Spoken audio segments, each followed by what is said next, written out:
Hello folks, TJ here, back with another edition for Weekly Wrestling. Now this week, I'm looking back at my Pro Wrestling Guerrilla library to produce this little gem for my collection. This is Jason Takes PWG. Check that out. And of course, I'm not going to lie, this is actually a pretty good show, actually. And of course, I want to give a quick shout out to someone that actually got this as a gift, actually. So to Maverick One or Burke, whatever you call yourself nowadays. Thank you very much. Got this one with a couple of our DVDs, actually. Of course, check out the cover. I love the over-the-top titles that Pro Wrestling Guerrilla comes up with. Yeah, Jason Takes PWG. Obviously, takes place on Friday the 13th of that year. And, of course, what else can I say? And, yeah, check out that cover. Yeah, look at that. Right there, you know something special is about to happen. Yeah, Christopher Daniels and AJ Styles. That's the main event. Title versus title. Of course, can't believe I'm saying this. Yeah. TNA against PWG. That's unheard of. Yeah.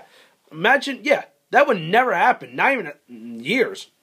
Yeah, have like a big corporate company, you know, like big, you know, Fortune 500 company like TNA or WWE like that and a local promotion out in California trying to, you know, put on a good show or yeah, a title versus title match. That's unheard of. And what about that? They got, I think whoever was there that night got their money's worth up, and it was actually a pretty good match.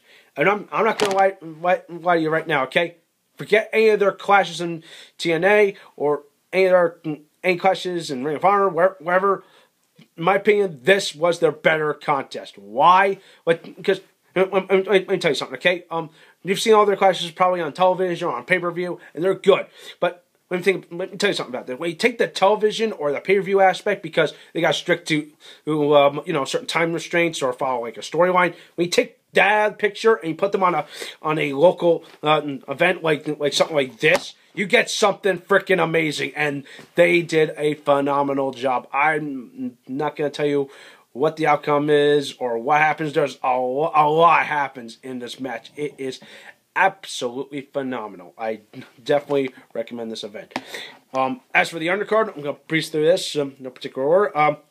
The PWG Tag Team Championship, Scott Lost and Chris Bosh, collectively known as Arrogance, defending the belts against Disco Machine and Mr. Excitement. Clever gimmick names. Pretty good stuff.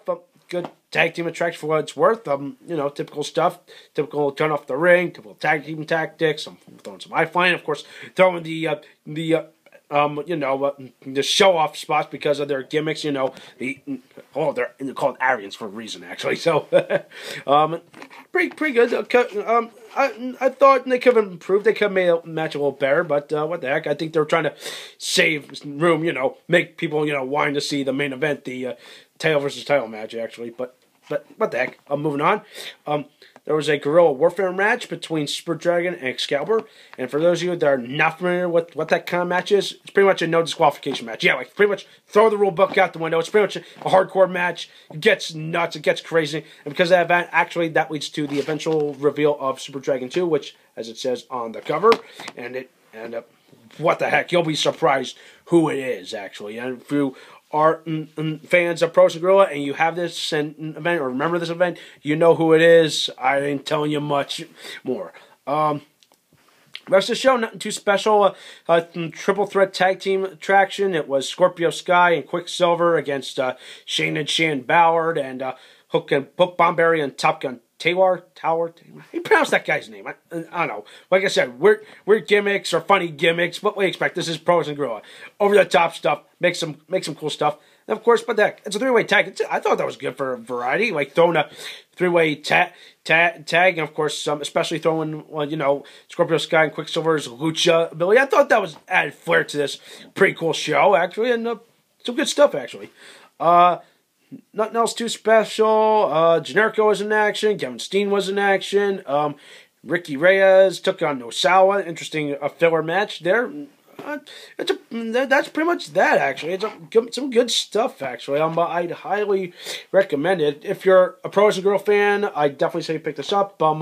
You can probably find this maybe on High Spots if they're still selling it, or on the company's website at ProWrestlingGuerrilla.com. Some good stuff, actually. Definitely recommend it. All right, and this gets my overall rating of 8.5 out of 10. All right. that's it for this week. Let me know what you think. Keep it tuned here for more. All right, take care, folks.